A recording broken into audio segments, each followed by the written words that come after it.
Suara mesin motor Prasetyo membelah keheningan pagi di gang sempit perumahan mereka. Arini baru saja selesai mencuci piring ketika suaminya itu melangkah ke dapur, rapi dengan kemeja kerjanya yang baru saja selesai Arini setrika hingga licin. Tanpa sepatah kata, Prasetyo meletakkan selembar uang berwarna biru di atas meja makan yang hanya berisi sepotong tempe goreng sisa semalam. Itu uang buat belanja hari ini, ucap Prasetyo singkat sambil membenarkan posisi jam tangannya. Sebelum mulai ceritanya, jangan lupa like dan subscribe untuk mendukung channel ini. Coba tulis juga di kolom komentar asal kota kalian dari mana saja, biar kita bisa makin kenal. Bagi yang ingin subtitle, silahkan aktifkan di sebelah kanan atas video. Oke, tanpa perlu berlama-lama lagi, langsung saja kita lanjut ke ceritanya. Arini menatap uang Rp50.000 itu dengan dahi berkerut. Mas, beras di karung sudah habis. Susu formulasi kecil juga tinggal untuk 2 kali seduh lagi. Kalau cuma segini, cukup-cukupin Rin, potong Prasetyo dengan nada meninggi. Kamu itu jadi istri harus kreatif. Jangan tahunya cuma minta tambah. Di luar sana banyak ibu-ibu yang bisa kasih makan sekeluarga cuma pakai 30.000. Kamu harusnya bersyukur aku masih kasih 50.000. Arini terdiam, tenggorokannya terasa tercekat. Ia ingin menjelaskan bahwa harga minyak goreng sedang melambung, dan biaya listrik pun sudah jatuh tempo. Namun melihat sorot mata Prasetyo yang dingin, ia hanya bisa menelan kembali kata-katanya. Ya sudah, aku berangkat. Jangan lupa baju-baju di laundry segera diambil, aku mau pakai kemeja putih besok, tambah Prasetyo tanpa menoleh, lalu melenggang pergi. Begitu deru motor itu menghilang Arini terduduk di kursi kayu yang mulai reyot. Ia mengambil uang tersebut, melipatnya kecil-kecil, lalu menghela napas panjang. Rp50.000 untuk makan 3 kali sehari, susu anak, dan kebutuhan dapur lainnya adalah sebuah misi mustahil yang harus ia jalani setiap hari. Arini segera mengganti daster kumalnya dengan gamis sederhana dan mengambil tas belanja kain. Di pasar, ia harus menjadi singa yang menawar setiap rupiah. Bu, bayamnya tidak bisa 2.003 ikat, tanya Arini pada penjual sayur langganannya. Aduh Neng Arini, sekarang modalnya saja sudah naik. 3.000 pas ya, jawab si penjual kasihan melihat wajah Arini yang pucat. Arini akhirnya hanya membeli 1 ikat bayam, 1 papan tempe kecil, dan 1/4 kilogram telur ayam yang ia pilih dengan sangat hati-hati agar tidak ada yang retak. Di toko susu, ia terpaksa membeli susu formula kemasan saset karena uangnya tidak akan cukup jika harus membeli ukuran kotak 400 gram. Sepulangnya dari pasar, tangan Arini membawa kantong plastik yang sangat ringan. Di kepalanya, ia sudah menghitung. Telur untuk sarapan dan makan malam, bayam dan tempe untuk siang. Sisa uangnya hanya tinggal Rp5.000. 5.000, buat jaga-jaga kalau anak mau jajan, bisiknya pada diri sendiri. Saat Arini sibuk memetik bayam di dapur, ia tidak sengaja menjatuhkan jaket kerja Prasetyo yang tergantung di kursi. Sebuah struk kertas jatuh dari sakunya. Arini memungutnya, berniat membuangnya ke tempat sampah, namun matanya tak sengaja membaca tulisan di sana.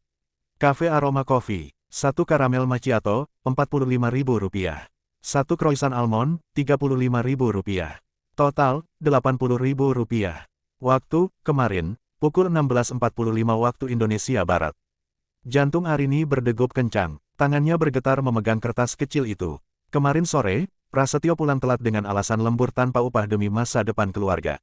Namun struk ini menunjukkan bahwa suaminya baru saja menghabiskan uang yang lebih besar dari jatah makan seharian mereka hanya untuk 1 gelas kopi dan sepotong roti. Tega kamu Mas, lirih Arini. Air matanya jatuh membasahi struk belanja yang kini ia remas kuat-kuat. Ketukan keras di pintu depan membuyarkan lamunan Arini. Ia segera mengusap air matanya dan menyembunyikan struk kopi mahal milik Prasetyo ke dalam saku dasternya. Dengan langkah gontai, ia membuka pintu. Di hadapannya berdiri 2 pria berjaket kulit dengan wajah yang tidak bersahabat. Salah satunya memegang map berwarna merah. Siang Bu, benar ini rumah Pak Prasetyo? Tanya pria bertubuh tegap itu tanpa basa-basi. Iya benar, saya istrinya. Ada apa ya Pak? Kami dari pihak leasing. Motor yang dipakai Pak Prasetyo sudah menunggak cicilan selama 2 bulan. Kalau hari ini tidak ada pembayaran minimal 1 bulan, terpaksa motornya harus kami tarik saat Pak Prasetyo pulang nanti. Dunia Arini terasa berputar, menunggak, tapi setiap bulan Mas Pras bilang uang gajinya habis buat bayar cicilan itu, makanya jatah belanja saya dipotong. Tidak mungkin menunggak Pak, pria itu menyodorkan lembaran kertas berisi rincian tunggakan. Ini datanya Bu, belum ada sepeser pun masuk selama 2 bulan terakhir. Total dengan denda sudah mencapai 4 juta rupiah. Arini memegang kusen pintu agar tidak jatuh. 4 juta, baginya, uang 50.000 saja sudah seperti nyawa, dan sekarang ia dihadapkan pada angka jutaan yang entah lari kemana. Bisa tunggu suami saya pulang Pak. Saya benar-benar tidak tahu soal ini, pinta Arini dengan suara bergetar. Kami beri waktu sampai jam 5 sore Bu. Kalau tidak ada kabar, kami datang lagi dengan mobil pengangkut. Setelah kedua pria itu pergi, Arini jatuh terduduk di lantai teras. Pikirannya kalut. Ia teringat kembali struk kopi seharga 80.000 tadi. Jika untuk kopi saja Prasetyo sanggup, mengapa cicilan motor yang menjadi alat transportasinya bekerja justru tidak dibayar? Arini merayu ponsel jadulnya, jemarinya gemetar mencari nama Mas Pras. Panggilannya tersambung, tapi langsung ditolak. Ia mencoba lagi, namun kali ini ponsel suaminya sudah tidak aktif. Mas, kamu di mana? Apa yang sebenarnya kamu sembunyikan? Bisik Arini pedih, di tengah kebingungannya. Suara tangis Baim, anaknya yang baru berusia 2 tahun, terdengar dari dalam kamar. Arini bergegas masuk. Baim terbangun dengan suhu tubuh yang terasa hangat saat disentuh. Ya Allah nak, kamu panas, gumam Arini panik. Ia memeriksa kotak obat, namun botol penurun panas sudah kosong sejak bulan lalu. Arini melihat dompetnya, di sana hanya tersisa uang Rp5.000 sisa belanja tadi pagi. Uang yang bahkan tidak cukup untuk membeli sebotol sirup parasetamol di apotek. Arini memeluk Baim erat, rasa sesak di dadanya berubah menjadi kemarahan yang mulai membara. Selama ini ia diam, ia mengalah, ia memakan nasi dengan garam asalkan suami dan anaknya bisa hidup tenang. Sore itu, mendung di langit seolah pindah ke dalam dada Arini. Baim tertidur setelah dikompres air hangat, meski napasnya masih terasa berat karena demam. Tepat pukul 5 sore, suara motor Prasetyo terdengar berhenti di depan rumah. Arini berdiri di balik jendela, menyaksikan dua pria berjaket kulit tadi mencegat Prasetyo tepat di gerbang. Terjadi perdebatan sengit. Dari kejauhan Arini melihat Prasetyo mengeluarkan beberapa lembar uang ratusan ribu dari dompetnya, sesuatu yang katanya tidak ada setiap kali Arini meminta uang susu. Setelah para penagih itu pergi dengan wajah ketus, Prasetyo masuk ke rumah dengan wajah ditekuk. Kenapa mereka datang ke sini? Kamu tidak bisa suruh mereka tunggu di kantor saja. Malu dilihat tetangga, bentak Prasetyo tanpa menyapa Arini terlebih dahulu. Malu Mas, aku lebih malu karena harus membohongi perutku sendiri setiap hari supaya kamu bisa bayar cicilan yang ternyata tidak kamu bayar, jawab Arini datar, suaranya dingin tak seperti biasanya. Prasetyo tertegun sejenak, lalu mendengus. Sudahlah, aku capek, ambilkan minum. Prasetyo melemparkan tas kerjanya ke atas sofa dan melenggang masuk ke kamar mandi. Arini menatap tas kulit sintetis yang sudah mulai mengelupas itu. Rasa ingin tahunya memuncak. Dengan tangan gemetar, ia membuka resleting tas tersebut. Di dalamnya, tidak ada tumpukan berkas kantor yang biasanya dikeluhkan Prasetyo. Arini menemukan sebuah kotak kecil berwarna merah marun dengan merek toko perhiasan ternama di pusat kota. Jantungnya berdegup kencang. Apakah ini untukku? Sebagai permintaan maaf karena dia pelit selama ini. Batin Arini mencoba berprasangka baik. Ia membuka kotak itu. Sebuah kalung emas dengan liontin berbentuk inisial huruf S berkilau indah. Air mata Arini nyaris jatuh karena haru, namun seketika ia tersadar. Nama Arini dimulai dengan huruf A. Nama anak mereka dimulai dengan B. Tidak ada satupun anggota keluarga mereka yang berinisial S. Arini merogoh lebih dalam ke saku rahasia tas itu dan menemukan sebuah kartu ucapan kecil. Selamat ulang tahun yang ke-24 sayang. Semoga kalung ini mempercantik lehermu seseru kamu mempercantik hari-hariku. Dari Pedunia Arini terasa runtuh seketika. Kemarin adalah hari ulang tahun Arini yang ke-28, dan Prasetyo sama sekali tidak mengucapkannya, apalagi memberi hadiah. Prasetyo hanya mengeluh karena Arini memasak sayur lodeh tanpa santan karena alasan hemat. Kini ia sadar, huruf P itu adalah Prasetyo, dan S. S adalah wanita pemilik struk kopi 80.000 kemarin. Lagi apa kamu? Suara bariton Prasetyo menggelegar dari pintu kamar mandi. Arini tidak menjatuhkan kotak itu. Ia justru berbalik, mengangkat kalung emas itu tinggi-tinggi di hadapan suaminya.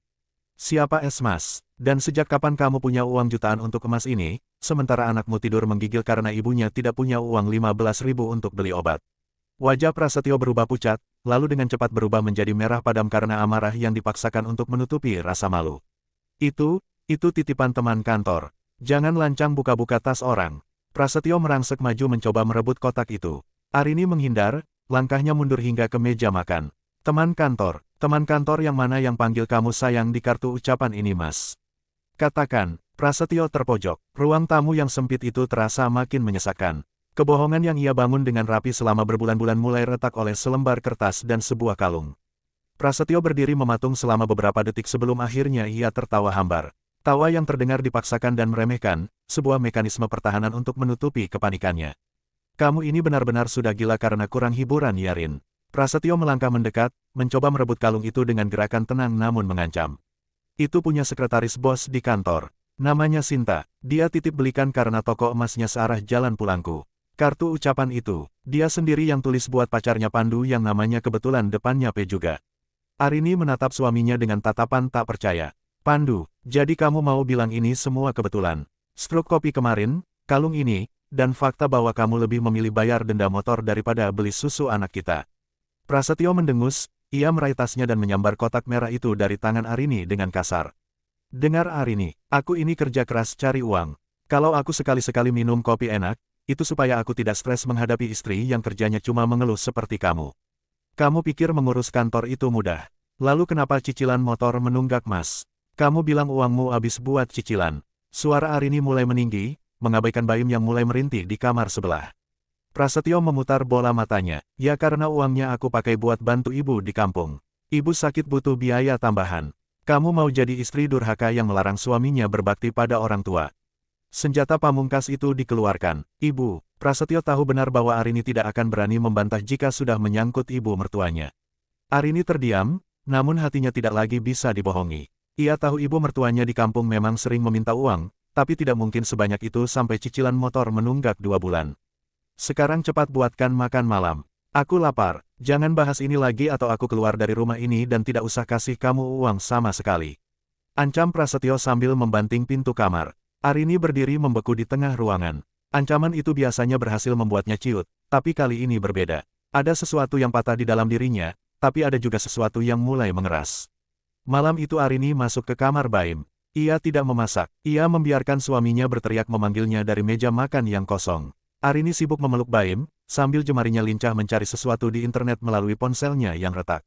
Cara berjualan makanan ringan tanpa modal besar. Gadai emas tanpa surat. Arini melirik sebuah cincin kawin di jari manisnya. Itu adalah satu-satunya harta yang tersisa. Jika Prasetyo bisa menggunakan uang keluarga untuk Sinta, maka Arini harus punya modal sendiri untuk menyelamatkan Baim. Esok paginya, Prasetyo bangun dengan wajah masam karena tidak ada sarapan. Ia pergi tanpa memberi uang nafkah harian. Cari sendiri uang buat makan hari ini. Pakai saja uang kembalian kemarin yang kamu bilang sisa 5.000 itu. Teriaknya sebelum memacu motornya pergi.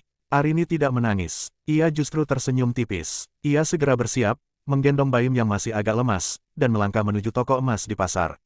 Aku tidak akan mati karena uang 50.000 darimu Mas, bisik Arini dalam hati. Arini sebenarnya ingin mangkir dari acara arisan bulanan di rumah Bu RT. Namun ia sadar bahwa namanya keluar bulan lalu dan ia harus menyetor uang iuran hari ini. Dengan sisa keberanian yang ada, ia mengenakan gamis terbaiknya yang warnanya sudah sedikit memudar, dan menggendong Baim yang sudah mulai membaik suhunya. Sesampainya di sana, suasana sudah ramai.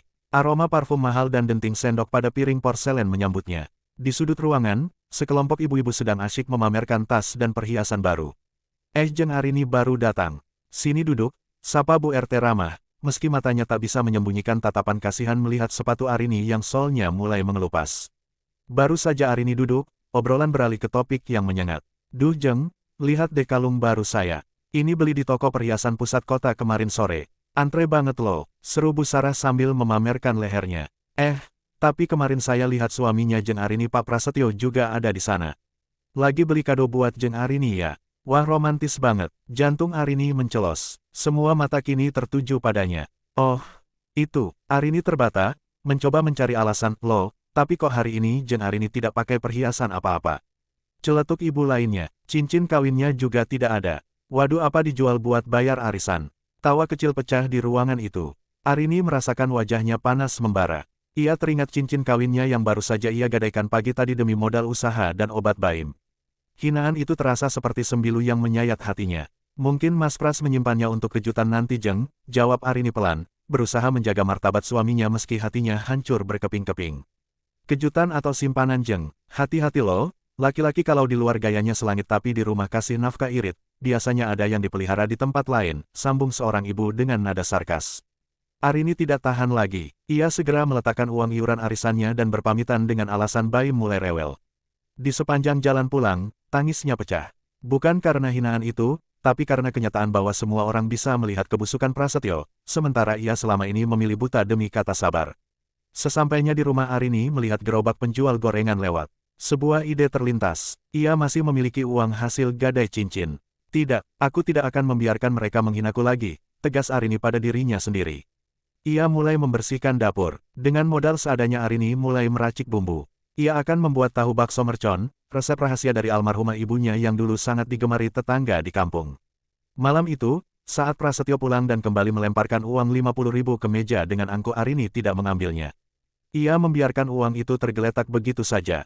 Kenapa tidak diambil? Kurang, tanya Prasetyo sinis. Simpan saja buat beli kopi di kafe Mas. Aku sudah punya cara sendiri untuk kenyang, jawab Arini tanpa menoleh. Tangannya sibuk membungkus tahu-tahu yang akan ia titipkan ke warung-warung esok subuh.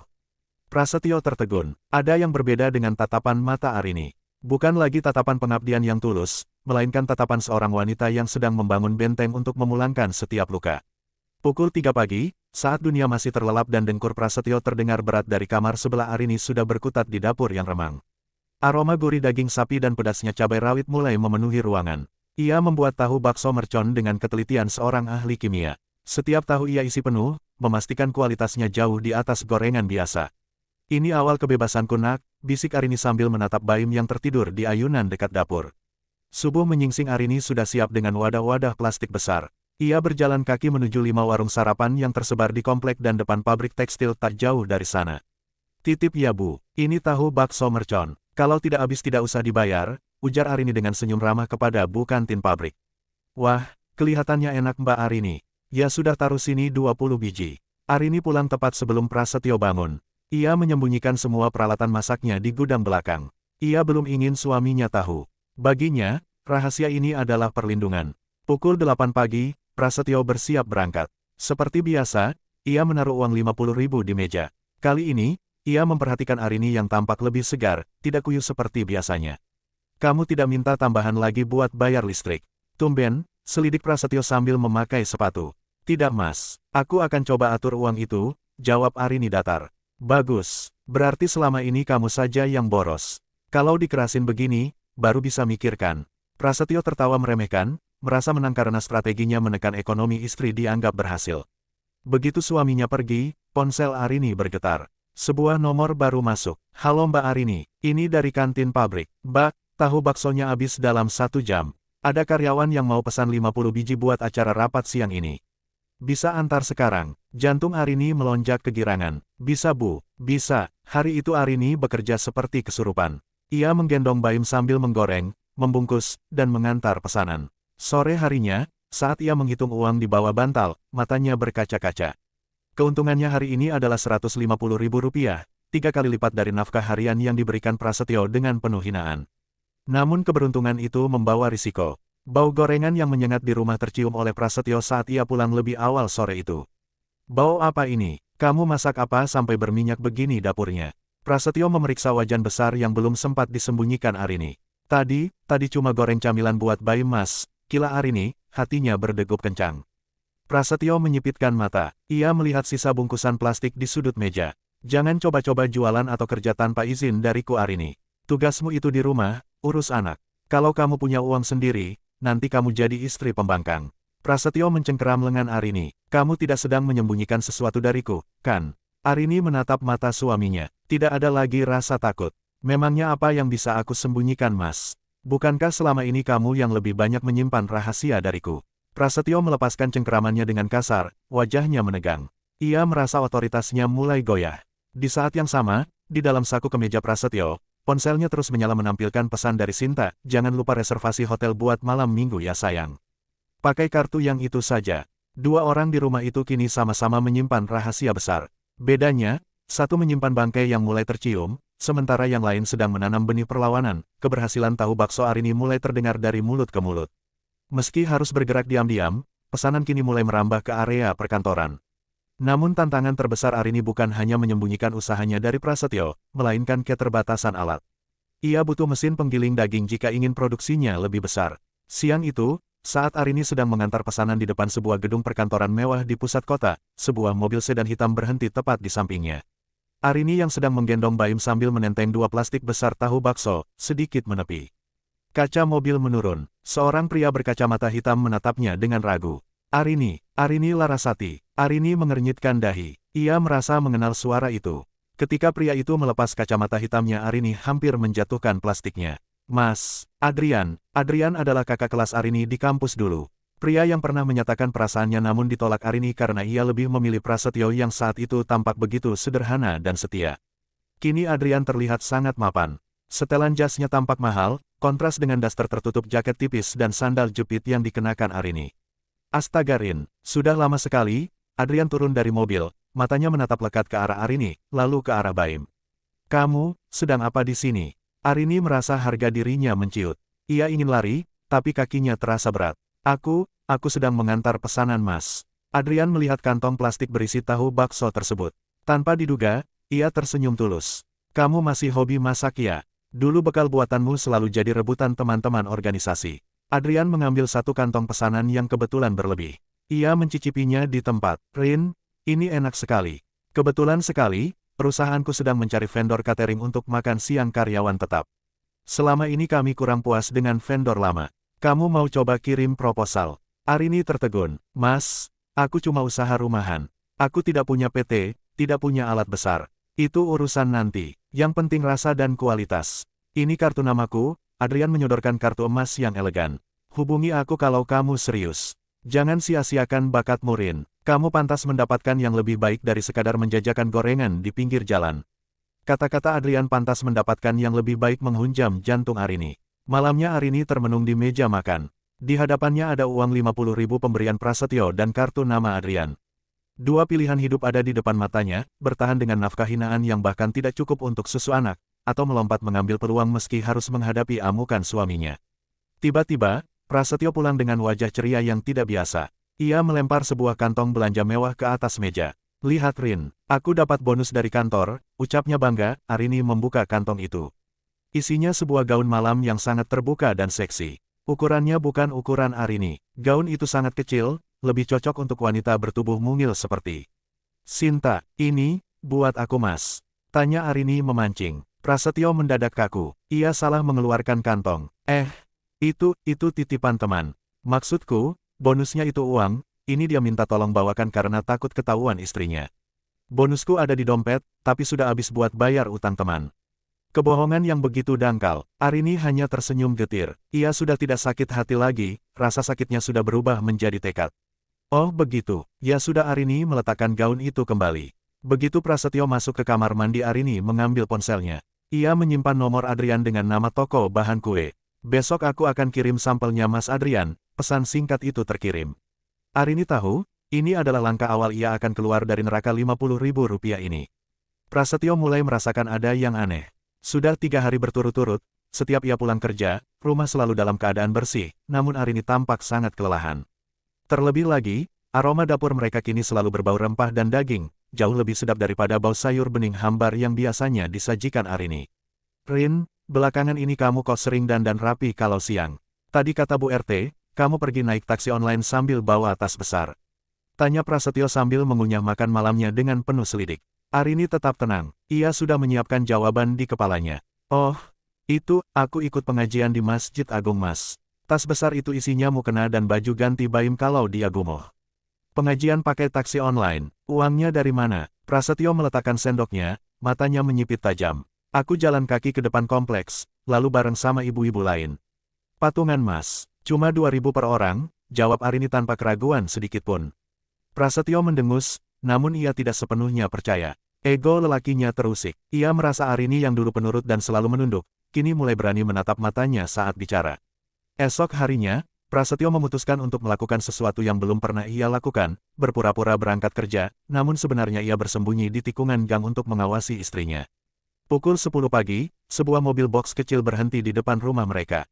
Prasetyo terbelalak melihat Arini keluar rumah bukan mengenakan mukena, melainkan celemek bersih dan jilbab yang tertata rapi. Ia dibantu oleh seorang pria muda mengangkut belasan kotak catering ke dalam mobil box tersebut. Kurang ajar, dia benar-benar berani bekerja di belakangku.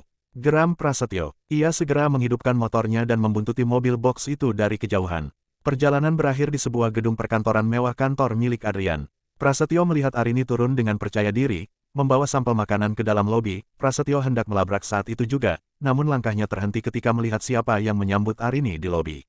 Seorang pria tinggi, tampan, dan terlihat sangat kaya. Mereka bersalaman dan tampak berbincang akrab. Jadi ini alasannya dia tidak pernah minta uang tambahan lagi. Dia punya simpanan orang kaya. Prasetyo meremas stang motornya. Amarahnya memuncak bukan karena merasa dikhianati secara emosional, tapi karena ia merasa sumber pelayanannya di rumah mulai lepas kendali. Namun Prasetyo tidak langsung melabrak. Ia adalah orang yang licik. Jika ia membuat keributan di sana, ia takut Arini akan menuntut cerai dan ia akan kehilangan orang yang mengurus rumah dan anaknya dengan biaya murah. Ia pulang ke rumah lebih awal dan mengacak-acak lemari pakaian Arini. Di balik tumpukan kain jarik, ia menemukan sebuah buku tabungan kecil. Ia membukanya dan matanya nyaris keluar melihat saldo di sana. 7 juta rupiah. Dari mana dia dapat uang sebanyak ini dalam sebulan? Prasetyo menyeringai. Sebuah ide busuk muncul di kepalanya. Jika Arini bisa menghasilkan uang sebanyak itu, ia tidak perlu lagi memberikan 50.000 setiap hari. Bahkan, ia bisa meminta uang pada Arini dengan alasan investasi keluarga, padahal uangnya akan ia gunakan untuk memesan hotel mewah bersama Sinta di akhir pekan. Sore itu, saat Arini pulang dengan wajah cerah karena kontrak cateringnya resmi ditandatangani, ia disambut oleh Prasetyo yang duduk di ruang tamu dengan lampu yang dimatikan. "Bagus ya, istri pengusaha sukses baru pulang," sindir Prasetyo sambil melempar buku tabungan itu ke meja. Arini tertegun, rahasianya terbongkar lebih cepat dari yang ia duga. "Mas, aku bisa jelaskan. Ini semua buat masa depan Baim." "Diam," bentak Prasetyo. "Mulai besok, kamu tidak perlu jatah 50.000 dariku lagi. Malah, sebagai suami, aku berhak atas hasil usahamu. Berikan aku 5 juta dari tabungan itu. Aku butuh modal untuk bayar utang motor yang kamu bikin malu kemarin." Arini menatap suaminya dengan tatapan jijik. "Uang ini hasil keringatku Mas. Dan aku tahu motor itu sudah kamu bayar pakai uang yang entah dari mana. Uang ini tidak akan aku kasih sepeser pun untukmu." Plak, satu tamparan mendarat di pipi Arini. Itu adalah kali pertama Prasetyo main tangan. Di tengah rasa perih itu Arini tidak menangis. Ia justru tertawa kecil, tawa yang membuat Prasetyo merinding. "Terima kasih Mas. Dengan tamparan ini, kamu baru saja meresmikan bahwa tidak ada lagi alasan bagiku untuk bertahan di rumah ini." Pipis Arini terasa panas, namun hatinya jauh lebih membara. Ia mengusap sudut bibirnya yang sedikit berdarah dengan punggung tangan. Prasetyo, yang sejenak tampak terkejut dengan tindakannya sendiri, segera kembali memasang wajah angkuh untuk menutupi rasa bersalahnya. Itu pelajaran buat istri yang tidak tahu diri. "Cepat siapkan makan. Aku tidak mau tahu, besok uang itu harus ada," teriak Prasetyo sebelum melenggang pergi ke kafe, mencari pelarian pada Sinta karena merasa pusing menghadapi istrinya. Arini masuk ke kamar dengan tubuh gemetar. Di sana, Baim terbangun karena suara teriakan ayahnya. Bocah kecil itu merangkak memeluk kaki ibunya. Arini segera menggendong anaknya masuk ke dalam dekapan hangat yang menjadi satu-satunya kekuatannya. Malam itu, setelah menidurkan Baim, Arini menggelar sajadah di sudut kamar yang sempit. Di bawah temaram lampu 5 watt, ia tumpahkan segala sesak yang selama ini ia kunci rapat. "Ya Allah, hamba tahu pernikahan adalah ibadah panjang. Tapi apakah hamba harus bertahan dalam kehancuran?" bisiknya di sela isak tangis yang tertahan agar tidak membangunkan Baim. Ia bersujud sangat lama. Dalam sujudnya Arini menyadari satu hal, selama ini ia terlalu mengandalkan Prasetyo untuk kebahagiaannya, padahal kunci surga tidak terletak pada lelaki yang zalim. Namun ujian malam itu belum berakhir. Saat Arini hendak melipat mukenanya, ia mendengar suara napas yang aneh dari arah tempat tidur. Ia mendekat dan mendapati tubuh Baim kejang-kejang dengan mata yang mendelik ke atas. "Baim, nak, Baim!" Arini menjerit histeris. Baim mengalami kejang demam tinggi. Arini panik luar biasa. Ia segera mencari ponselnya untuk menelepon Prasetyo, namun nomor suaminya tidak aktif. Prasetyo sedang mematikan ponsel agar tidak diganggu saat berkencan. Tanpa pikir panjang Arini menyambar tasnya, menggendong Baim yang masih kejang, dan lari keluar rumah di tengah gerimis malam. Ia tidak punya waktu untuk mencari taksi. Beruntung, sebuah mobil mewah melintas di depan gang dan berhenti mendadak. Pintu mobil terbuka. Adrian keluar dengan wajah cemas. "Arini, kenapa, Mas? Tolong, Baim Mas." Adrian segera mengambil alih Baim dan membawanya ke dalam mobil. Di sepanjang jalan menuju RS Arini hanya bisa bersikir sambil memegangi tangan kecil anaknya yang terasa membeku. Sesampainya di ruang IGD, dokter segera menangani Baim. Arini terduduk lemas di bangku tunggu, pakaiannya basah kuyup oleh hujan dan air mata. Adrian berdiri di sampingnya, lalu menyampirkan jaketnya ke bahu Arini. "Prasetyo di mana, Rin?" tanya Adrian pelan. Arini menggeleng lemah. "Aku tidak tahu Mas, mungkin dia sedang bahagia di tempat lain." Adrian mengepalkan tangan, menahan amarah yang luar biasa pada pria yang pernah mengalahkan cintanya dulu. Di saat yang sama, ponsel Arini yang berada di dalam tas bergetar. Sebuah pesan masuk, tapi bukan dari Prasetyo. Pesan itu dari nomor tidak dikenal, berisi sebuah foto. Prasetyo sedang tertawa sambil merangkul seorang wanita di sebuah restoran mewah. Di leher wanita itu, melingkar kalung emas dengan liontin huruf S yang sangat Arini kenali. Di bawah foto itu ada tulisan, "Ini suamimu, kan? Dia baru saja bayar tagihan makan malam kami seharga 2 juta rupiah." Jangan jadi istri bodoh yang mau dibohongi terus. Arini menatap foto itu dengan mata kosong. Di dalam ruang IGD, anaknya sedang berjuang melawan maut, sementara ayahnya sedang merayakan pengkhianatan dengan uang yang seharusnya menjadi biaya kesehatan anaknya. Tangis Arini berhenti seketika. Matanya yang merah kini menatap lurus ke depan dengan pandangan yang tajam dan dingin. Kesabarannya sudah habis. Rasa cintanya pada Prasetyo menguap bersama gerimis malam itu. Baim akhirnya melewati masa kritisnya. Dokter mengatakan itu adalah kejang demam step yang dipicu oleh infeksi telinga yang sudah lama tidak diobati. Arini termenung di samping ranjang RS, menyadari bahwa ketidakmampuannya membeli obat bulan lalu hampir saja merenggut nyawa putranya. Pagi harinya, pintu kamar rawat inap terbuka dengan kasar. Bukan Prasetyo yang muncul, melainkan Ibu Lasmi, ibu mertua Arini yang datang dengan tas jinjing besar dan wajah yang ditekuk masam. "Oh alah Rin, kamu ini bagaimana sih? Anak sakit sampai dibawa ke RS mahal begini. Kamu mau bikin Prasetyo bangkrut." Itulah kalimat pertama yang keluar dari mulutnya, tanpa menanyakan kabar cucunya sedikitpun. Arini berdiri, mencoba tetap sopan meski kepalanya berdenyut. "Baim kejang semalam Bu, kalau tidak dibawa ke sini nyawanya terancam." Ibu Lasmi duduk di sofa rumah sakit sambil mengipasi dirinya dengan tangan. "Prasetyo tadi pagi telepon ibu sambil menangis. Katanya kamu sekarang sudah berani melawan, sudah punya simpanan uang sendiri tapi tidak mau bantu suami bayar utang. Kamu simpan di mana uangnya? Ibu butuh 5 juta sekarang juga buat renovasi dapur di kampung." Arini menarik napas panjang, mencoba menahan emosi yang meluap. "Bu, Baim sedang sakit. Biaya RS ini tidak sedikit. Uang yang aku punya itu untuk biaya hidup kami karena Mas Pras hanya kasih 50.000 sehari." "Halah, 50.000 itu sudah banyak bagi orang yang cuma duduk di rumah seperti kamu," bentak Ibu Lasmi. "Lagi pula, anak sakit itu sudah biasa. Kamu saja yang manja. Dulu Prasetyo itu sehat-sehat saja ibu besarkan tanpa dokter-dokteran. Sekarang, mana uangnya? Pras bilang kamu punya tabungan 7 juta. Arini menatap ibu mertuanya dengan tatapan yang belum pernah ia tunjukkan sebelumnya. Tatapan penuh keberanian. Mas Pras juga bilang ke ibu kalau semalam dia makan malam mewah habis 2 juta. Atau kalau dia baru saja beli kalung emas buat wanita lain. Wajah Ibu Lasmi mendadak kaku, namun ia cepat berkilah. Ya itu kan hak dia. Dia sudah capek kerja, wajar kalau mau senang-senang. Mungkin dia cari wanita lain karena kamu di rumah kerjanya cuma minta duit dan dasteran kumal. Sebagai istri itu harus tahu diri. Mendengar itu Arini merasa seolah ada petir yang menyambar hatinya. Ternyata, ibu mertuanya tahu tentang perselingkuhan Prasetyo dan justru mendukungnya. Inilah wajah asli keluarga yang selama ini ia muliakan. Begitu ya Bu. Arini tersenyum tipis, sebuah senyuman yang terlihat mengerikan bagi Ibu Lasmi. Kalau begitu silakan Ibu minta uang renovasi itu pada wanita simpanan Mas Pras. Karena mulai detik ini, 1 rupiah pun dari hasil keringatku tidak akan menyentuh tangan kalian. Kurang ajar kamu Arini, berani kamu bicara begitu pada orang tua. Ibu Lasmi berdiri hendak menamparkan Arini. Namun pintu kamar terbuka. Adrian berdiri di sana bersama seorang pengacara berseragam rapi. "Maaf Bu, di rumah sakit ini tidak boleh ada keributan." Suara Adrian terdengar berat dan berwibawa. "Dan perkenalkan, ini rekan saya. Dia yang akan membantu Mbak Arini mengurus segala hal terkait hak asuh anak dan perlindungan hukum." Ibu Lasmi mengerutkan kening, menatap Adrian dari ujung kaki ke ujung kepala. "Siapa kamu? Selingkuhan Arini?" Adrian tidak terpancing. Ia hanya menoleh pada Arini. "Rin, semua bukti sudah dikumpulkan.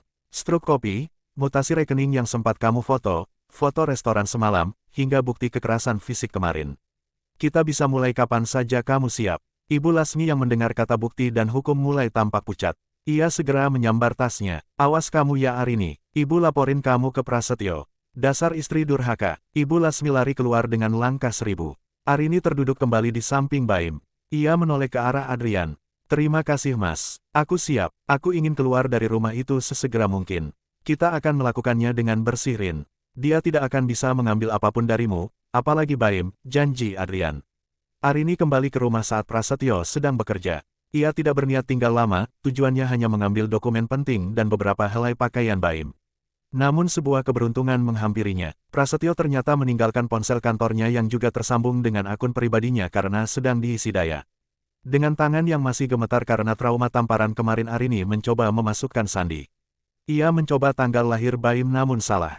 Ia mencoba tanggal pernikahan mereka tapi salah juga. Arini menarik napas, lalu memasukkan tanggal lahir Sinta yang ia lihat di struk catering tempo hari. Klik, ponsel itu terbuka. Hati Arini terasa seperti diremas saat melihat wallpaper ponsel itu bukan foto keluarga mereka, melainkan foto Prasetyo yang sedang memeluk Sinta di depan sebuah mobil baru.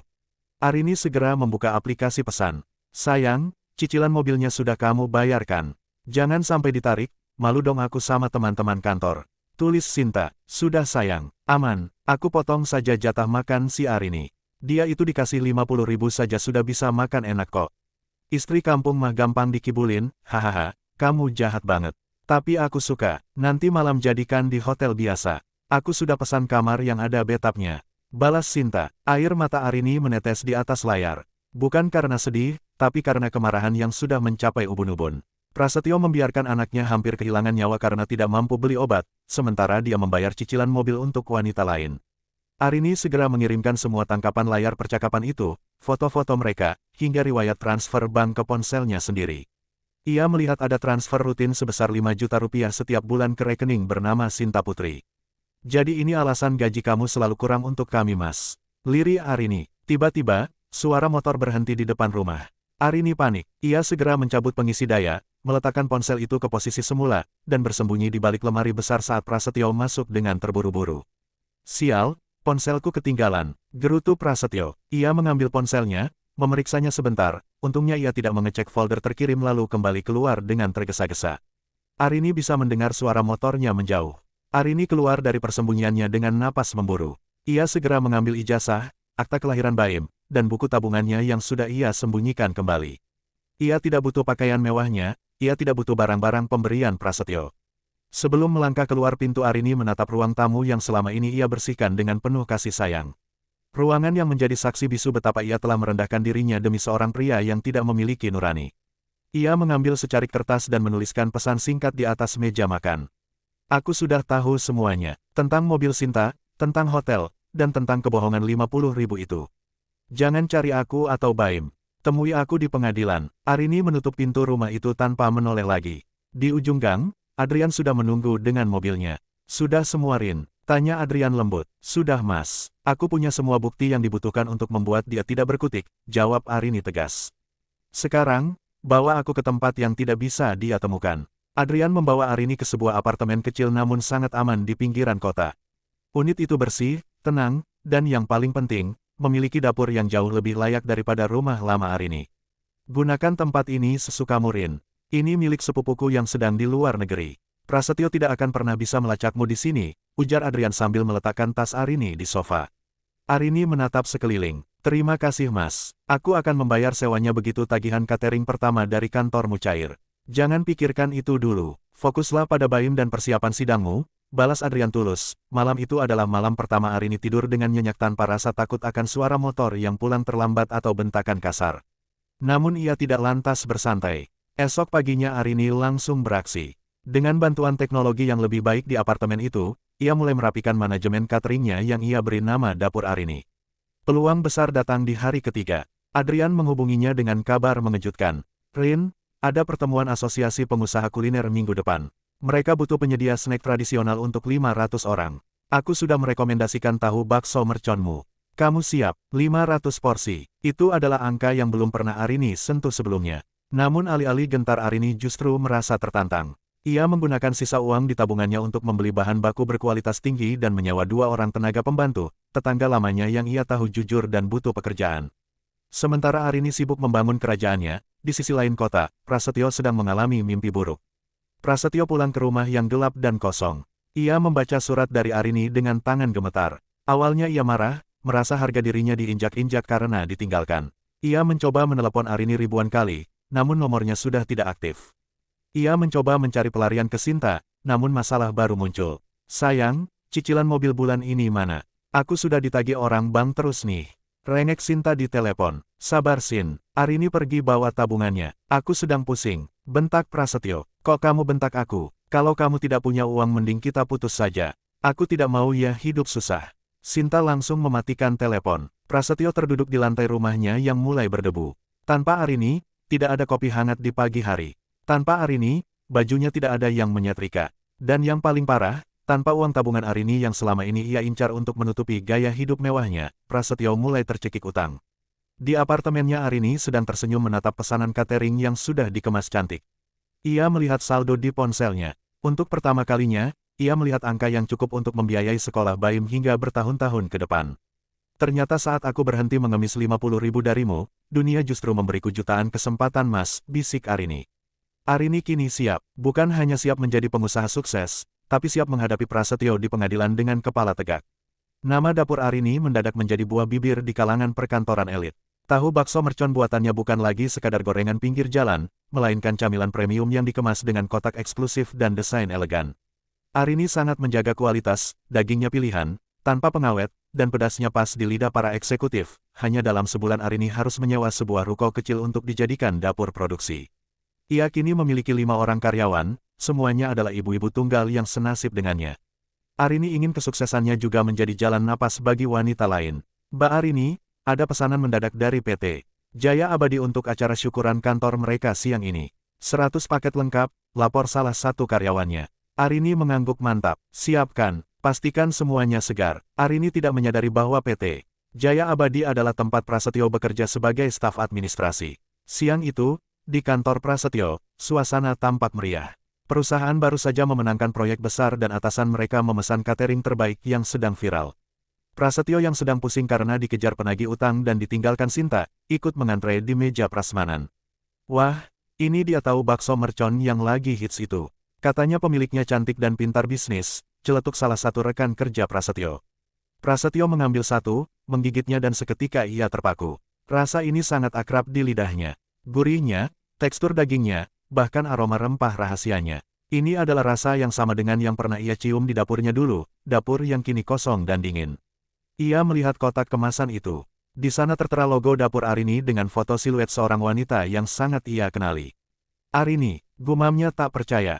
Pras, kamu tahu, owner catering ini kemarin datang ke sini buat tanda tangan kontrak. Dia diantar pakai mobil mewah sama pengusaha sukses bernama Adrian. Wah, mereka serasi banget, iya. Timpal teman lainnya tanpa tahu bahwa hati Prasetyo sedang hancur lebur. Prasetyo merasa dunianya terbalik. Istri yang selama ini ia remehkan, yang ia beri nafkah 50.000 dan ia anggap tidak punya masa depan tanpa dirinya, kini justru berdiri di atas kakinya sendiri. Bahkan Arini kini berada di lingkaran sosial yang jauh lebih tinggi darinya. Rasa iri dan tidak terima mulai merasuki pikiran Prasetyo. Bukannya menyesal, ia justru merasa Arini telah mengkhianatinya dengan menyembunyikan kekayaan selama mereka menikah. Pantas saja dia berani minta cerai. Ternyata dia sudah menyiapkan ini semua dengan selingkuhannya itu. Geram Prasetyo dalam hati. Prasetyo segera mengambil ponselnya. Ia mencari alamat dapur Arini melalui media sosial. Ia tidak akan membiarkan Arini sukses sendirian.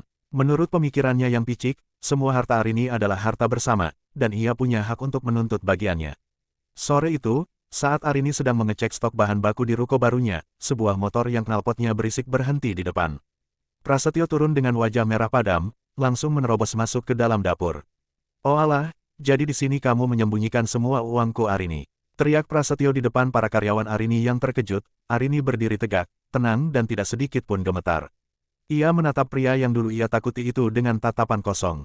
Uangmu Mas, seingatku uangmu habis untuk cicilan mobil Sinta dan kopi-kopi mahalmu. Ini adalah hasil dari keringatku yang kamu tampar waktu itu.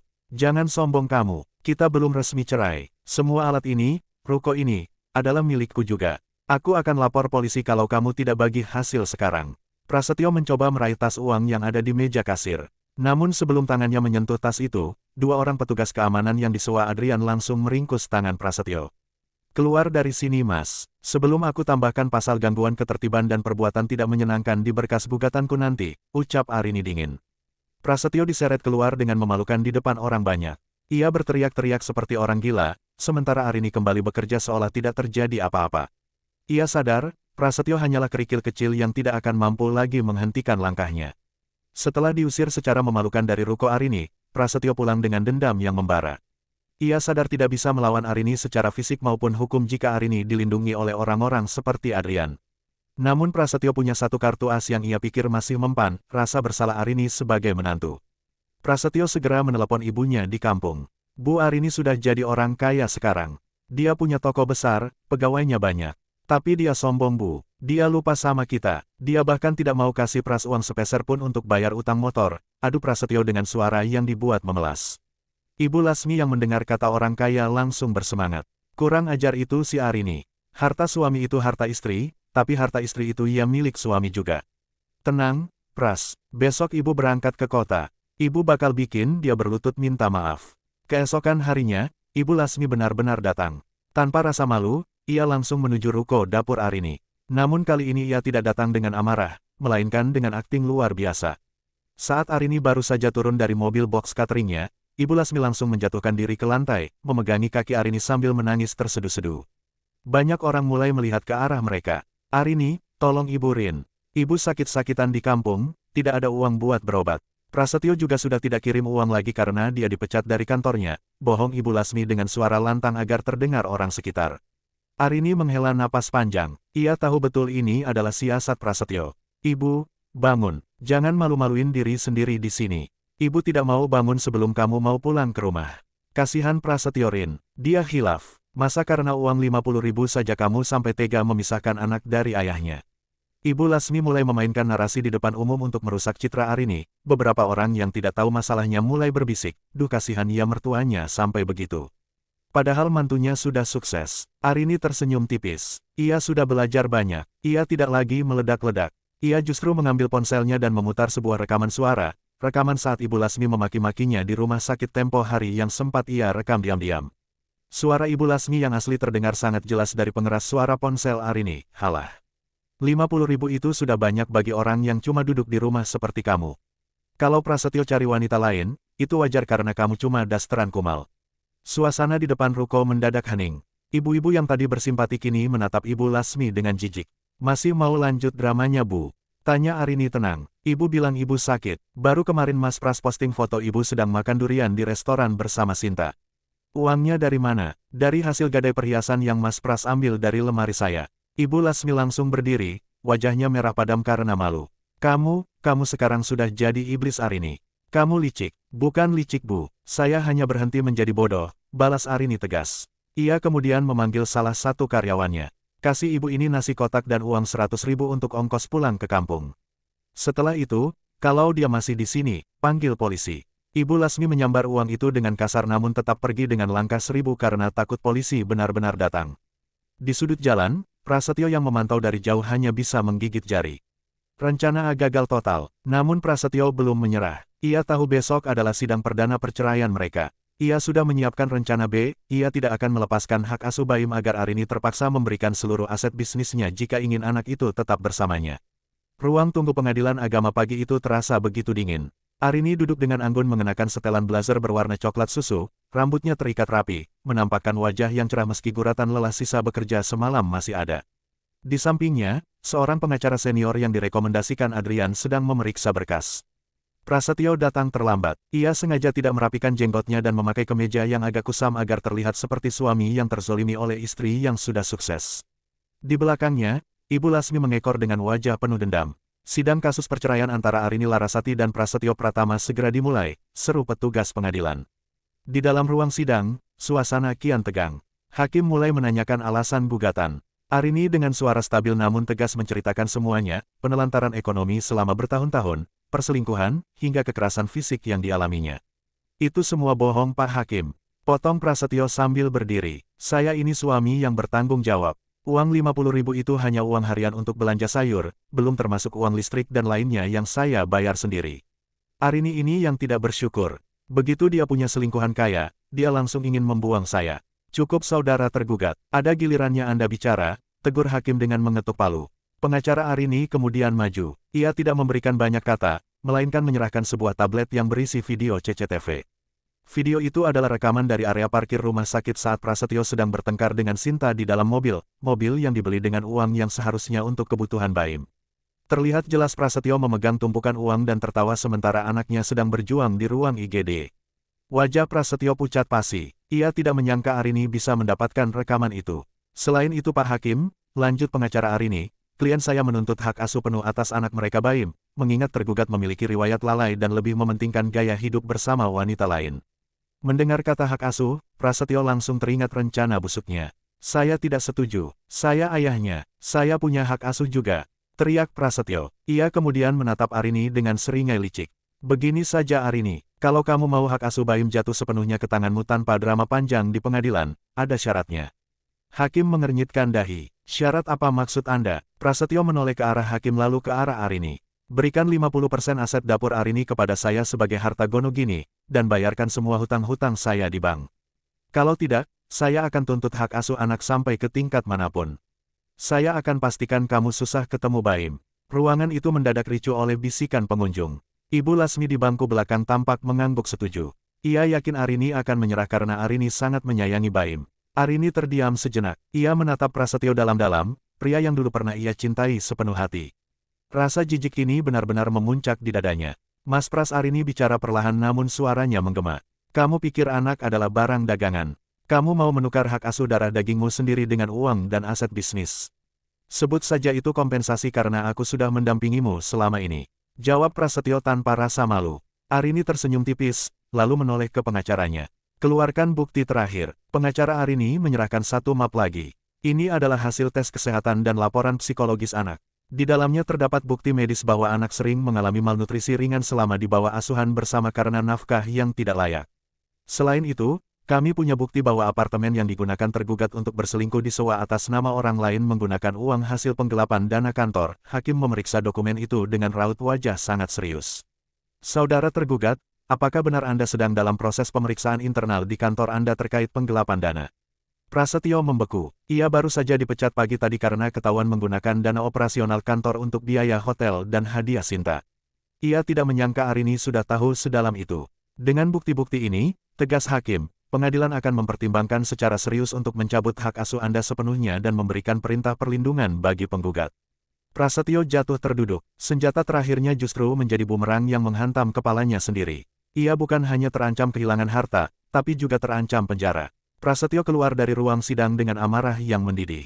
Rencana untuk memeras Arini melalui hak asuh Baim gagal total. Kini, ia tidak hanya menghadapi perceraian, tapi juga ancaman penjara karena penggelapan dana kantor dan hutang yang menumpuk. Ini semua gara-gara kamu, Rin. Kamu menghancurkan hidupku, teriak Prasetyo di koridor pengadilan. Kamu yang menghancurkan hidupmu sendiri, Mas. Aku hanya berhenti membantumu menyembunyikan reruntuhannya, jawab Arini tanpa menoleh sedikit pun. Melihat Arini yang semakin sukses dan tak terjangkau, Prasetyo menjadi gelap mata. Ia merasa jika ia tidak bisa memiliki harta itu, maka Arini juga tidak boleh memilikinya. Malam harinya, Prasetyo menghubungi beberapa preman kecil di lingkungan lamanya. Dengan sisa uang yang ia punya, ia menyusun rencana kotor. Besok pagi, dapur catering itu harus hancur. Bikin mereka tidak bisa jualan. Kalau perlu, bakar. Perintah Prasetyo dengan mata merah karena pengaruh minuman keras. Keesokan subuhnya, saat para karyawan Arini baru saja akan memulai produksi, 3 orang pria tak dikenal datang dengan membawa jeriken berisi minyak tanah dan kayu pemukul. Mereka mulai merusak kaca ruko dan menyiramkan minyak ke tumpukan kardus kemasan. Berhenti, apa yang kalian lakukan? Teriak salah satu karyawan Arini. Keributan pun terjadi. Namun yang tidak diketahui Prasetyo adalah bahwa sejak kejadian pengusiran sebelumnya, Adrian telah menyarankan Arini untuk memasang kamera pengawas tambahan yang terhubung langsung ke pusat keamanan kompleks dan kantor polisi terdekat. Selain itu, ada 2 penjaga malam yang berjaga di dalam. Polisi tiba dalam waktu kurang dari 10 menit. Para preman itu tertangkap basah saat mencoba menyulut api. Di bawah tekanan interogasi polisi di tempat, salah satu dari mereka langsung bernyanyi. Kami disuruh oleh pria bernama Prasetyo. Ini fotonya, ucap preman itu sambil menunjukkan layar ponselnya. Arini, yang tiba di lokasi dengan napas terengah-engah, melihat rukonya yang sedikit berantakan namun bersyukur api belum sempat menjalar. Tak lama kemudian, Adrian datang menenangkannya, dia sudah keterlaluan, Rin. Ini bukan lagi soal rumah tangga, ini tindak kriminal murni, kata Adrian tegas. Hanya butuh waktu beberapa jam bagi polisi untuk menjemput Prasetyo di rumah kontrakannya yang kumuh. Saat polisi datang, Prasetyo sedang bersama Sinta yang tengah marah-marah karena mobilnya mulai ditarik oleh pihak leasing. Prasetyo Pratama, Anda ditahan atas dugaan percobaan pembakaran berencana dan perusakan properti, ujar petugas polisi sambil memborgol tangan Prasetyo. Apa? Tidak, ini salah paham. Arini, tolong aku. Prasetyo berteriak histeris saat diseret masuk ke mobil polisi. Sinta yang melihat kekasihnya ditangkap justru menjauh. Jangan bawa-bawa aku ya, aku tidak tahu apa-apa. Kita putus, Pras. Prasetyo hanya bisa menatap nanar dari balik kaca mobil polisi. Topeng pria sukses dan berkuasa yang selama ini ia banggakan telah lepas sepenuhnya, menyisakan seorang pria pecundang yang kini harus mendekam di balik jeruji besi. Arini berdiri di depan rukonya, menatap mobil polisi yang menjauh. Tidak ada rasa puas, yang ada hanyalah kelegaan. Ia tahu, perjuangannya hampir sampai di garis finish. Prasetyo di balik jeruji besi tidak membuat Ibu Lasmi menyerah. Sebaliknya, wanita tua itu merasa semakin terpojok dan lapar akan harta. Dengan bantuan seorang pengacara murahan yang dibayar menggunakan sisa perhiasan terakhirnya, Ibu Lasmi melancarkan serangan balik yang mengejutkan. Sebuah surat panggilan pengadilan baru sampai di tangan Arini. Namun isinya bukan tentang perceraian, melainkan gugatan sengketa aset. Dia menuntut seluruh keuntungan, dapur Arini, sejak awal berdiri dan mengklaim ruko ini dibeli dengan uang warisan keluarga Prasetyo. Arini membaca surat itu dengan tawa getir di kantornya. "Ini konyol, Rin," sahut Adrian yang duduk di seberang mejanya. "Kita punya semua bukti mutasi rekening, kwitansi sewa ruko, hingga aliran dana dari tabungan pribadimu yang berasal dari hasil jualan gorengan. Dari mana mereka punya bukti uang warisan? Mereka tidak punya bukti, Mas. Mereka hanya ingin mengulur waktu dan merusak nama baikku agar klien-klien cateringku ragu," jawab Arini cerdas. Sidang sengketa aset itu digelar di tengah proses perceraian yang masih berjalan. Ibu Lasmi datang dengan akting paling dramatis dalam hidupnya. Di hadapan hakim, ia membawa sebuah kotak kayu tua yang ia klaim berisi surat wasiat palsu. "Pak Hakim, anak saya Prasetyo itu anak yang berbakti. Dia memberikan uang warisan ayahnya sebesar 100 juta kepada Arini untuk modal usaha. Arini ini licik, dia memakai uang itu tapi tidak mengakui di depan hukum," seru Ibu Lasmi sambil terisak. Pengacara Ibu Lasmi pun menunjukkan sebuah lembar kertas kusam yang berisi tulisan tangan yang sangat mirip dengan tulisan almarhum ayah Prasetyo, namun Arini sudah jauh lebih siap. Ia tidak lagi membalas dengan tangisan. Ia maju ke depan bersama pengacaranya dan membawa sebuah bukti yang tak terbantahkan, laporan audit forensik keuangan. "Pak Hakim," pengacara Arini memulai, "kami telah menelusuri seluruh aliran dana dapur Arini. Tidak pernah ada uang masuk sebesar 100 juta dari pihak tergugat maupun keluarganya. Sebaliknya kami menemukan fakta mengejutkan." Arini membuka sebuah layar proyeksi di ruang sidang. "Ini adalah bukti bahwa selama 3 tahun terakhir klien saya Arini, justru secara rutin mengirimkan uang ke rekening Ibu Lasmi secara diam-diam dari hasil tabungan pribadinya, uang yang seharusnya untuk makan sehari-hari namun ia sisihkan karena kasihan pada mertuanya. Totalnya mencapai 50 juta rupiah. Arini kemudian menatap Ibu Lasmi dengan tajam. "Uang yang ibu pakai buat beli durian, beli emas, dan biaya hidup mewah di kampung itu bukan dari Prasetyo, Bu. Itu dari uang belanja saya yang saya hemat-hemat sampai saya tidak makan." Ibu Lasmi terdiam 1000 bahasa. Wajahnya pucat pasi. "Dan mengenai surat wasiat ini," lanjut pengacara Arini sambil menunjukkan hasil lab kepolisian, "tinta yang digunakan baru berusia 2 minggu, sementara ayah tergugat sudah meninggal 10 tahun lalu. Ini adalah pemalsuan dokumen yang serius." Hakim mengetuk palu dengan keras. Tuntutan saudari Lasmi ditolak seluruhnya karena tidak memiliki dasar hukum yang sah dan mengandung unsur penipuan. Ibu Lasmi jatuh pingsan di kursi penonton, entah benar-benar pingsan atau hanya strategi untuk menghindari amukan massa. Arini melangkah keluar dari ruang sidang dengan kepala tegak. Ia melihat ke arah langit biru.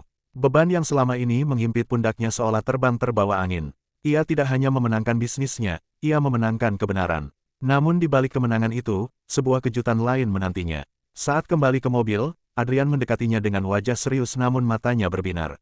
"Rin, ada seseorang yang ingin bertemu denganmu. Dia dari Kementerian Perdagangan. Mereka melihat prestasimu mengelola UMKM catering ini dan ingin mengajakmu dalam pameran internasional di luar negeri." Arini tertegun. Hari yang menentukan itu tiba. Prasetyo duduk di kursi pesakitan dengan rompi tahanan berwarna oranye yang tampak kontras dengan kulitnya yang kini terlihat kusam. Tidak ada lagi dasi sutra atau jam tangan bermerek yang dulu ia pamerkan. Di kursi pengunjung Arini duduk tenang, mendampingi proses hukum hingga akhir. Hakim membacakan vonis dengan suara yang menggema di seluruh ruangan. Menyatakan terdakwa Prasetyo Pratama terbukti secara sah dan meyakinkan bersalah melakukan tindak pidana penggelapan dalam jabatan secara berlanjut, serta percobaan perusakan properti orang lain. Menjatuhkan pidana penjara selama 5 tahun dan denda sebesar 500 juta rupiah, suara palu hakim terdengar seperti lonceng kematian bagi masa depan Prasetyo. Ia lemas, nyaris tersungkur dari kursinya. 5 tahun, itu berarti ia akan melewatkan masa pertumbuhan bayam sepenuhnya dari balik jeruji besi. Ibu Lasmi yang hadir di sana menjerit histeris, menyalahkan pengacara, menyalahkan hakim, dan terakhir, ia menunjuk Arini dengan telunjuk gemetar. "Puas kamu Arini, kamu memenjarakan ayah dari anakmu sendiri. Kamu wanita iblis," teriaknya sebelum petugas keamanan menggiringnya keluar. Arini berdiri, melangkah mendekati jeruji besi ruang tunggu tahanan sebelum Prasetyo dibawa kembali ke sel. Prasetyo menatapnya dengan mata merah, penuh antara kebencian dan penyesalan yang terlambat. "Rin, tolong aku, cabut laporannya. Aku janji akan berubah. Kita mulai dari awal lagi demi Bayim." Rinti Prasetyo, mencoba menyentuh tangan Arini melalui celah besi. Arini menarik tangannya menjauh. "Mulai dari awal dengan uang 50.000 lagi, Mas. Atau mulai dari awal dengan kebohongan-kebohongan baru." Aku hilaf Rin. Aku tergoda Sinta. Bukan Sinta yang salah Mas. Tapi karaktermu. Kamu merasa besar dengan merendahkan istrimu. Kamu merasa kaya dengan mencuri hak anakmu, ucap Arini dengan suara rendah namun menusuk. Baim akan tetap tahu siapa ayahnya, tapi dia tidak akan pernah tumbuh menjadi pria sepertimu. Itu janjiku. Arini berbalik, meninggalkan Prasetyo yang mulai meraung-raung memanggil namanya. 1 minggu setelah vonis itu, berita tentang kesuksesan dapur Arini menghiasi halaman depan majalah bisnis lokal. Foto Arini yang sedang bersalaman dengan Menteri Perdagangan menjadi viral. Ia bukan lagi dikenal sebagai istri yang dikasih 50.000, melainkan ikon kebangkitan ekonomi wanita. Di dalam penjara, Prasetyo melihat majalah itu dari tangan seorang sipir. Ia melihat wajah Arini yang cantik, berwibawa, dan sangat bahagia. Di samping Arini, ada Baim yang tumbuh sehat dan menggemaskan. Prasetyo meremas majalah itu hingga robek. Ia teringat betapa ia dulu merasa sangat berkuasa hanya karena memegang uang gaji, sementara sekarang ia harus mengantre untuk jatah makan nasi kadong yang hambar. Ia kehilangan semuanya, istri yang tulus, anak yang cerdas, pekerjaan mapan, dan kehormatannya.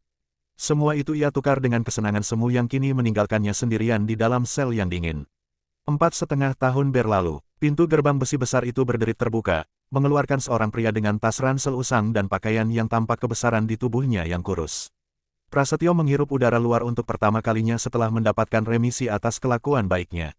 Namun dunia yang ia temui sudah jauh berbeda, ia mencoba mendatangi rumah lama mereka, namun rumah itu sudah dihuni oleh orang lain. Ia mencoba menghubungi Sinta, namun nomor itu sudah lama mati, kabarnya Sinta sudah menikah dengan pria lain dan pindah ke luar pulau.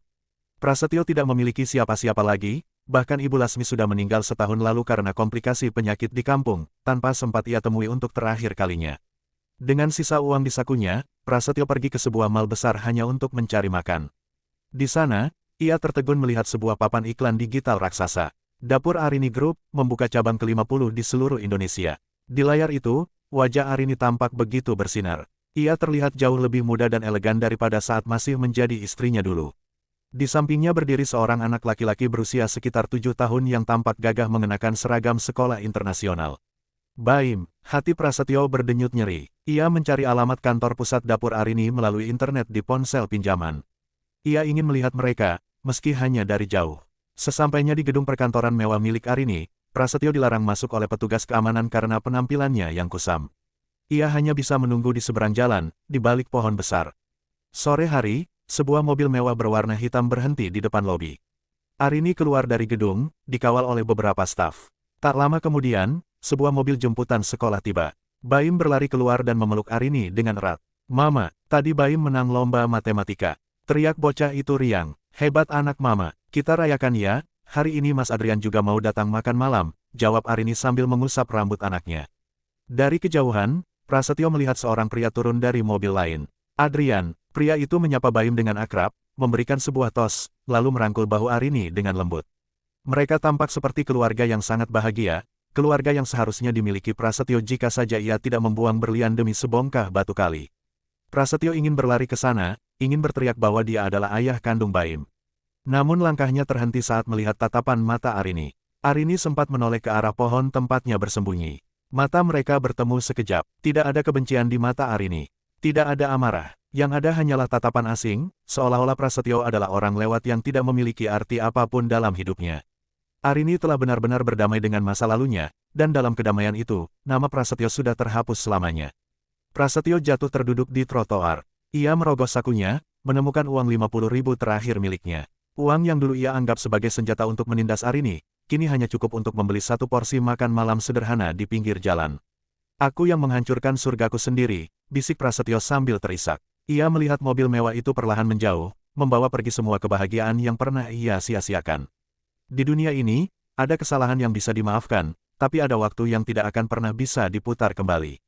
Malam itu, aula Hotel Bintang 5 dipenuhi cahaya lampu kristal dan aroma hidangan kelas atas. Arini berdiri di balik panggung, menatap ratusan tamu undangan yang hadir dalam perayaan ulang tahun ke-10 dapur Arini Group. Ia mengenakan kebaya modern berwarna putih tulang yang anggun, tanpa perhiasan berlebihan, namun aura kepemimpinannya terpancar nyata. Adrian menghampirinya, memberikan segelas air putih. "Siap Rin, kamu adalah bintangnya malam ini." Arini tersenyum tulus. "Aku siap Mas, bukan untuk pamer, tapi untuk berbagi cerita." Saat pembawa acara memanggil namanya, tepuk tangan meriah membahana. Arini melangkah ke podium. Di barisan depan, Baim yang kini sudah tumbuh menjadi anak laki-laki yang cerdas dan beradab, menatap mamanya dengan mata berbinar penuh kebanggaan. 10 tahun yang lalu, suara Arini terdengar jernih melalui pengeras suara, hidup saya bernilai Rp50.000 sehari. Itulah angka yang diberikan kepada saya untuk bertahan hidup, membesarkan anak, dan menjaga martabat rumah tangga. Suasana aula menjadi hening. Banyak tamu wanita yang mulai menyimak dengan saksama. Dulu, saya pikir nafkah hanyalah soal angka di atas meja. Saya pikir nafkah adalah alat kekuasaan seorang suami. Tapi saya salah. Nafkah yang sesungguhnya adalah bentuk kasih sayang, penghormatan, dan tanggung jawab. Ketika nafkah itu dipangkas demi keegoisan, maka yang hancur bukan hanya ekonomi keluarga, melainkan fondasi kepercayaan.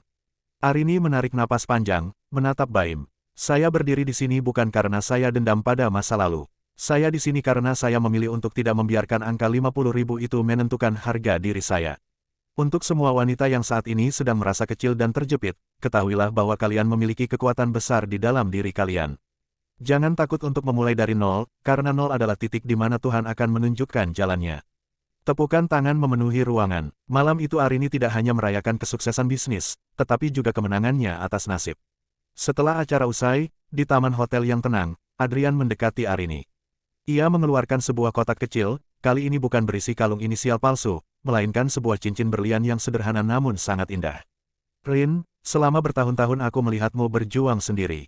Kamu sudah membuktikan bahwa kamu tidak butuh siapapun untuk sukses. Tapi, jika kamu mengizinkan, aku ingin menjadi orang yang bukan hanya memberi nafkah materi, tapi nafkah kebahagiaan dan ketenangan untukmu dan Baim. Maukah kamu membangun masa depan bersamaku? Arini menatap Adrian, pria yang tetap setia di sisinya saat ia masih berbau asap gorengan hingga kini ia berbau parfum mahal. Ia tidak melihat ambisi untuk menguasai di mata Adrian, melainkan keinginan untuk saling melindungi.